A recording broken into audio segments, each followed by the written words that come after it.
Hi అండి. పెళ్లి కూతుర్ని వెతుక్కుంటూ వెళ్ళిన శేఖర్ ఏం చేశాడు అనే మోరల్ స్టోరీతో మరలా మీ ముందుకు వస్తున్నానండి. నా ఛానల్ చూసి ఆదరించిన ప్రతి ఒక్కరికి కూడా ధన్యవాదాలు తెలియజేస్తున్నాను. అనగనగా ఒక ఊరిలో కమలమ్మ, శేఖర్ అనే తల్లి కొడుకులు కూడా జీవిస్తూ ఉన్నారు. తండ్రి చనిపోవడంతో కుటుంబ బాధ్యత శేఖర్ మీదే వేసుకుని పొలం పనులు అన్నీ కూడా చేసుకుంటూ దుక్కుటెద్దులను, ఆవులను కూడా తనే చూసుకుంటూ కుటుంబాన్ని పోషించుకుంటూ ఉన్నాడు. ఎంతసేపు పొలం పని అంటే చాలా ఇష్టంగా చేస్తాడు శేఖరు. పొలంలోనే ఎక్కువసేపు ఉండటానికి కూడా ఇష్టపడుతూ ఉంటాడు. తల్లి చాలాసార్లు చెప్పింది, "నీకు పెళ్లి వయసు వచ్చింది నాయన శేఖర్, నువ్వు ఒక మంచి అమ్మాయిని చూసి పెళ్లి చేసుకోవాలిరా" అని చెప్తూ ఉంటే తల్లి మాటలు ఎప్పుడూ కూడా పెడచెవిన పెట్టి, "నువ్వు ఇంటికొస్తే చాలమ్మా, అస్తమాను పెళ్ళి పెళ్ళి అంటావు.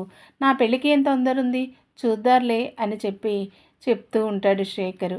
అయితే ఒకరోజు ఉన్నట్టుండి ఏం జరిగింది అంటే, మరి కమలమ్మకు ఆరోగ్యం అంతగా బాగోకపోవడంతో అక్కడ ఉన్నటువంటి తన దగ్గరలో ఉన్నటువంటి చెల్లెలు, తన పేరు రంగమ్మ, వచ్చి, "అక్క, నీరసంగా ఉన్నావా?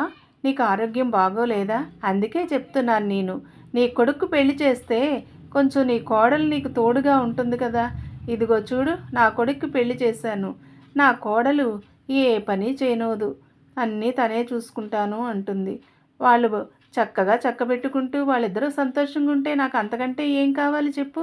"నువ్వు కూడా ఒక అమ్మాయిని చూసి శేఖర్కు పెళ్లి చెయ్యి అక్క" అని చెప్తుంది. నేను అదే చెప్తున్నాను రంగమ్మ. అయితే శేఖర్ ఎప్పుడూ కూడా నా మాట పెడచెవిన పెడుతూ ఉన్నాడు అంటే, "ఏం లేదు, నాకు తెలిసినటువంటి ఒక మంచి సంబంధం ఉంది ఒక ఊరిలో, నేను చెప్తాను. ఆ ఊరికి శేఖర్ని పంపించు, తప్పకుండా వాళ్ళు ఆ సంబంధం ఒప్పుకుంటారు" అంటే కమలమ్మ అంటుంది, "అమ్మో, అంత దూరం ఊరా?" అంటే, "దూరము దగ్గర ఏముంది, నీ కొడుకెళ్ళేమో అక్కడ ఉంటాడా? ఆ అమ్మాయి వచ్చి చక్కగా ఇక్కడ ఉంటుంది. కాబట్టి మనం మంచివాళ్ళమైతే అన్నీ మంచిగానే సర్దుకుపోతూ ఉంటాయి. కాబట్టి నువ్వేమీ వెనకంజ వేయకుండా శేఖర్కి చెప్పి ఆ సంబంధం కోసం తన్ని పంపించు.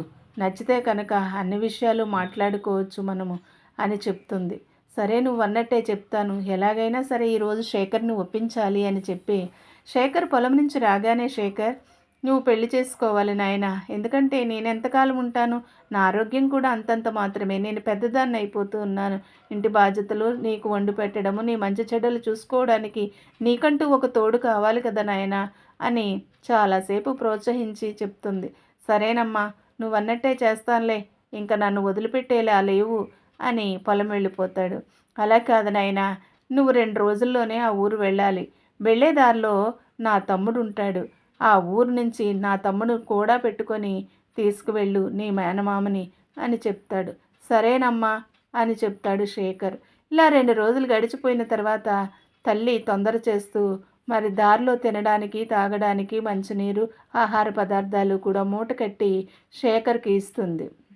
శేఖర్ బయలుదేరుతూ, "అమ్మా, నువ్వు జాగ్రత్త" అని చెప్పి బయలుదేరుతాడు పెళ్లి కుమార్తె దగ్గరకు. అయితే ఆ పెళ్లి కూతుర్ని వెతుక్కుంటూ వెళ్తాడు. మరి ఆ అమ్మాయి నాకు నచ్చుతుందా, లేక నేను అమ్మాయికి నచ్చుతానా, ఇలా ఎన్నెన్నో సందేహాలు తన మనసులో మెదలాడుతూ ఉంటాయి. అయితే కొంత దూరం వచ్చిన తర్వాత తన మేనమామ ఇంటికి రానే వచ్చాడు. "మామయ్య, అమ్మ ఈ విధంగా చెప్పింది. పలానా ఊరిలో ఒక అమ్మాయి ఉందంట. మామయ్య, నువ్వు వెళ్ళి చూసుకుని మంచి చెడ్డలు మాట్లాడుకుని రండి" అని చెప్పింది. "సరేరా, వీలు చూసుకుని నేను వస్తాను. ఈ రోజుకి ఇక్కడే ఉండు, కొంచెం పనులున్నాయి, చక్కబెట్టేసుకుంటాను. రేపు ఉదయాన్నే బయలుదేరి మనం వెళదారి" అని మేనమామ చెప్పాడు. "అలాగే మామయ్య, నువ్వు అన్నట్టే" అని చెప్పి అక్కడే ఆ రాత్రికి ఉన్నాడు శేఖర్.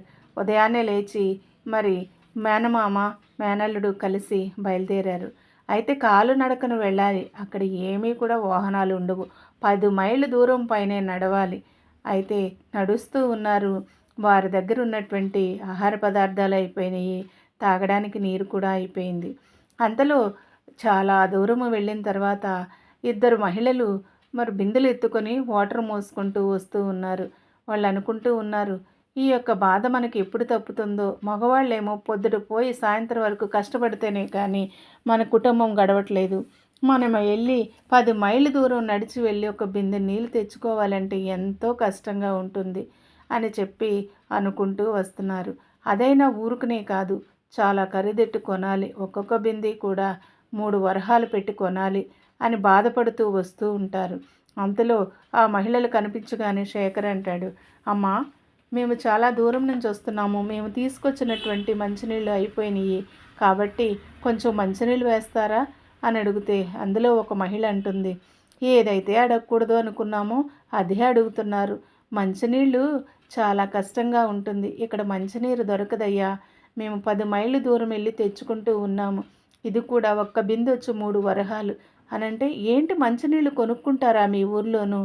మంచినీళ్ళు కొనుక్కోవడం ఏంటి, అది 3 వరహాలా అని చెప్పనగానే, సరేనమ్మా, నీ బిందె నీళ్ళు నేను అడగట్లేదు కానీ కొంచెం వాటర్ పొయ్యి నా డబ్బాలో అని చెప్పి అడిగినప్పుడు చెప్తే పోస్తారు.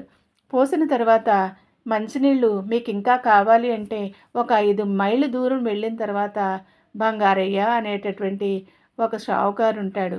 ఆ షావుకారే మంచినీళ్ళు అమ్ముతూ ఉంటాడు. ఆయన దగ్గర మీరు మంచినీళ్ళు కొనుక్కోవచ్చు అనేసి ఆ మహిళలిద్దరూ చెప్పి ముందుకు సాగిపోతారు. ఇలా కొంత దూరం వెళ్ళిన తర్వాత చాలా ఎండగా ఉండడంతో వారు పోసినటువంటి ఆ యొక్క బాటిల్లో నీళ్లు కూడా అయిపోతాయి. అంతలో కావిడ మోసుకుంటూ 2 బిందెల నీళ్లు ఎత్తుకుని ఒక మగాయన కనిపిస్తాడు. ఏదో దేవుడే పంపించినట్టున్నాడు, ఇదేదో ఎడారిలా ఉంది ఊరు అని, అయ్యా కొన్ని మంచినీళ్ళు పోస్తావా అని అడిగితే, అమ్మో మంచినీళ్ళ అని అంటాడు. మంచినీళ్ళేనయ్యా అంటే, మరి నేను ఒక మాట చెప్తాను, ఆ మాటకి మీరు అంగీకారమైతేనే మీకు మంచినీళ్ళు పోస్తాను.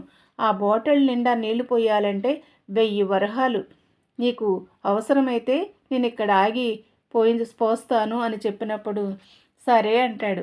సరే అన్న తర్వాత పోసిన తర్వాత ఈ ఇద్దరూ కూడా దాహం తీర్చుకొని 1000 వరహాల అంటే ఇలాంటి ఆర్గ్యుమెంట్లు చేస్తారనే నేను మీకు నచ్చితే మీరు తాగండి, లేదంటే లేదు అని చెప్పాను. నేను కూడా చాలా దూరం నుంచి కొనుక్కొని వస్తున్నాను, ఇదే నా వ్యాపారము, ఇదే నా జీవనోపాధి, ఈ డబ్బులతోనే ఈ ఎడారిలో నీళ్లు అమ్ముకొని నా కుటుంబాన్ని పోషించుకుంటూ ఉంటాను అంటే, నువ్వు చెప్పింది కూడా కరెక్టేనయ్యా, ముందుగా నువ్వు చెప్పే కదా చేశావు, తప్పేమీ లేదు, ఇగో నీ 1000 వరహాలని ముందుకు వెళ్తాడు ఆ బాటిల్ నీళ్లు పట్టుకొని.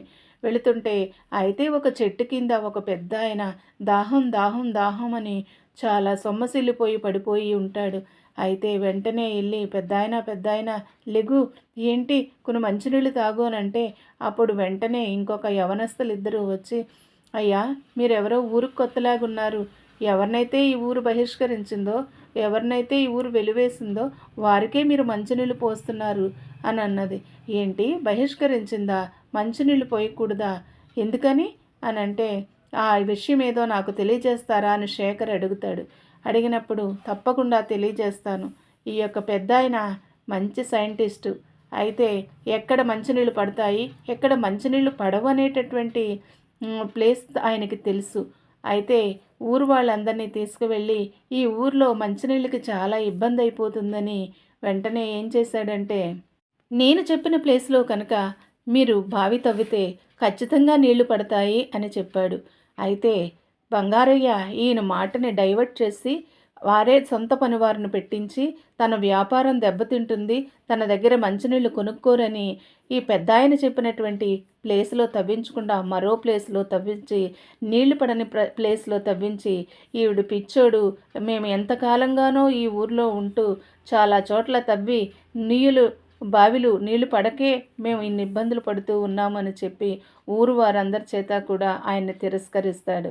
ఆ బంగారయ్య మాటే ఊరు వాళ్ళందరూ కూడా నమ్ముతారు.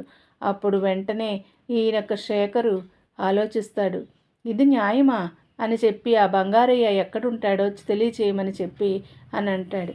తెలియచేయమన్నప్పుడు బంగారయ్య దగ్గరికి వెళ్ళి, ఇదిగో బంగారయ్య, ఈ పెద్ద ఆయన మంచినీళ్ళు ఎక్కడ తవ్వమంటే అక్కడ తవ్వాలి, అలా తవ్వితే మంచినీళ్ళు పడ్డాయి అనుకో, అప్పుడు ఈ పెద్ద ఆయన మనం ఉంచుతారు, లేదు అంటే కనుక నేను మీకు 1000 వరహాలు ఇస్తాను అని బంగారయ్యతో చెప్పగానే భలే భలే అనుకుని బంగారయ్య సంతోషపడి, నా పనివారే కదా, ఎలాగైనా సరే ఈసారి కూడా మరి డైవర్ట్ చేయించి ఆ ప్లేస్ను తవ్విందారే అనుకుంటాడు.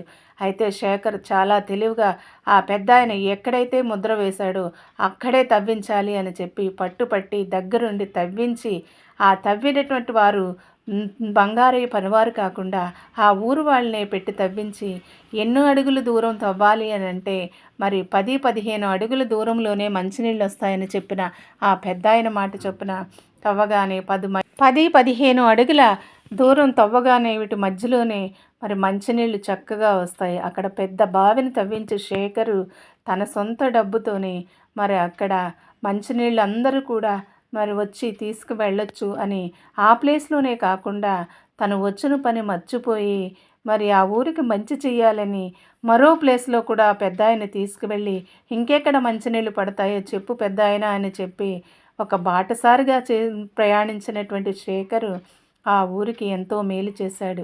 ఆ ఊరిలో మరి 10 మైళ్ళ దూరంలోనే ఒక 5 బావిలు తవ్వించాడు. 5 బావిల్లో కూడా మంచినీరు పడ్డాయి. అందరూ కూడా మరి శేఖర్ని ఎంతో మెచ్చుకొని చాలా ధన్యవాదాలు తెలియజేశారు.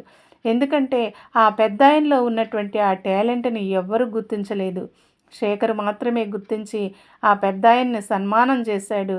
డబ్బు తనదైనా సరే మరి సాహసం చేసినది శేఖర్ అయినప్పటికీ కూడా ఆలోచన చెప్పేవారు అనేకులుండుట చేత ఏదైనా కూడా కార్యం సఫలమవుతుంది అని చెప్పి వెంటనే ఆ శేఖర్ ఆ ఊరికి మేలు చేసినప్పుడు శేఖర్ని ఆ ఊరిలో అందరూ కూడా దేవుడిగా కొలిచారు. అంతే అందరూ చక్కగా అందరి మన్ననలు పొందుకొని ఇంకా ముందుకు సాగిపోయి ఆ యొక్క పెళ్లి కూతురు ఎక్కడుందో వెతుక్కుంటూ వెళ్ళినప్పుడు మరి అమ్మాయి చక్కగా ఉంటుంది, సౌందర్యవతి, అంతేకాదు ఎంతో గుణవంతురాలు. మరి శేఖర్ని చూడగానే ఆ సంబంధాన్ని వారు ఒప్పుకొని వివాహానికి సిద్ధపడతారు. వెంటనే శేఖరు మరి వివాహం చేసుకున్న తర్వాత ఆ యొక్క కోడల్ని తీసుకుని వచ్చి కమలమ్మ దగ్గరికి ఇచ్చినప్పుడు ఎంతో సంతోషపడుతుంది. కోడల్ని కొడుకుని ఆ విధంగా చూసుకుంటూ తన మురిసిపోతూ ఉంటుంది. కొంతకాలం ఇలా జరిగిన తర్వాత ఆ ఊరిలో కూడా శేఖర్ని చాలామంది మెచ్చుకుంటారు. ఆ నోట ఈ నోట శేఖర్ చేసినటువంటి మంచి పని పేపర్లో పడుతుంది. తన సాహసం అధికారులకు కూడా తెలుస్తుంది. వెంటనే అధికారులు తన సాహసాన్ని గుర్తించి తను ఖర్చు పెట్టిన ధనాన్ని గుర్తించి వెంటనే చక్కగా ఆ ఊరు వచ్చి అధికారులు సన్మానం చేసి మరి అంతగానో సత్కరిస్తారు. ఇలాంటి వారు ఊరికి ఒక్కళ్ళుంటే సరిపోతుంది, నా పని నేను చేసుకుంటూ వెళ్ళిపోతాను, నాకెందుకులే అనుకోకుండా అందరూ బాగుండాలి, అందులో మనముండాలి అనే ఆలోచన ప్రతి ఒక్కరికి ఉండాలని అధికారులు ఎంతగానో ప్రశంసిస్తూ ఉంటారు శేఖర్ని. ఈ విషయం తెలుసుకున్నటువంటి తల్లి చాలా సంతోషపడుతుంది. భార్య చాలా సంతోషపడుతుంది. శేఖర్కి చక్కగా 2 కుమారులు జన్మిస్తారు, కవల పిల్లలు. వారిని చూసుకుంటూ తన కుటుంబాన్ని జాగ్రత్తగా చూసుకుంటూ మరి అప్పుడప్పుడు కూడా ఆ ఊరిలో ఏ కార్యక్రమం జరిగినా కూడా మరి శేఖర్ని పిలుస్తారు. అంతేకాదు ఆ ఊరికి రోడ్లు వేయించాడు. చక్కగా మధ్య మధ్యలో మరి ప్రయాణం చేస్తూ వెళ్ళే వాళ్ళకి సేద తీర్చుకోవడానికి చెట్లు కూడా నాటించాడు. అధికారులకి చెప్పి ఎన్నో మరి మంచి పనులు చేయించిన ఈ శేఖర్ని ఎవ్వరూ కూడా పొగడకుండా ఉండలేకపోయారు. చూసారండి ఈ నీతి కథలో మరి తన కోసం తనే కాకుండా మరి ఇతరులు కూడా బాగుండాలి అనే మంచి ఆలోచన తనలో ఉన్నప్పుడు ఆ యొక్క సంకల్ప బలము భగవంతుడు తోడై ఉండి మంచి మార్గాన్ని సరళం చేసి ఎన్నో సంవత్సరాలుగా బాధపడుతున్నటువంటి ఆ ఊరికి మంచినీళ్ళు సౌకర్యమే కాకుండా మరి ఆ రహదారి గుండా వెళ్ళే వాళ్ళకి చక్కటి చెట్లు నాటించి మంచి చేశాడు. మన కోసం మనమే కాకుండా సమాజం కొరకు, ప్రజల కొరకు, దేశం కొరకు కూడా ఆలోచించేటటువంటి వారి కింద ఉండాలి శేఖర్ లాగా. శేఖర్ లాంటి మంచి గుణగణాలను కలిగి ఉన్నప్పుడు అంతా మంచే జరుగుతుంది. నా వీడియోస్ కనుక మీకు నచ్చినట్లయితే తప్పకుండా లైక్ చేయండి, షేర్ చేయండి, సబ్స్క్రైబ్ చేసుకోండి. మరిన్ని వీడియోస్ పెట్టడానికి నాకు సపోర్టివ్గా ఉంటుంది. నాకు చాలా హ్యాపీ అనిపిస్తుంది. ఎందుకంటే నా వీడియోస్ సపోర్ట్ చేస్తున్న ప్రతి ఒక్కరికి కూడా నా హృదయపూర్వక ధన్యవాదాలు తెలియజేస్తూ ఉన్నాను. Kadali vlogs, motivational words, inspiring stories, success tips, జీవిత సత్యాలు, మరి మోరల్ వాల్యూస్, మోరల్ స్టోరీస్, మరెన్నో మంచి విషయాలు చెప్తూ నేను మీ ముందుకు వస్తున్నాను. తప్పకుండా నా ఛానల్ని ఆదరిస్తారని అందరికీ కూడా ధన్యవాదాలు మరి ఒకసారి తెలియజేసుకుంటూ థ్యాంక్ యూ ఫర్ వాచింగ్.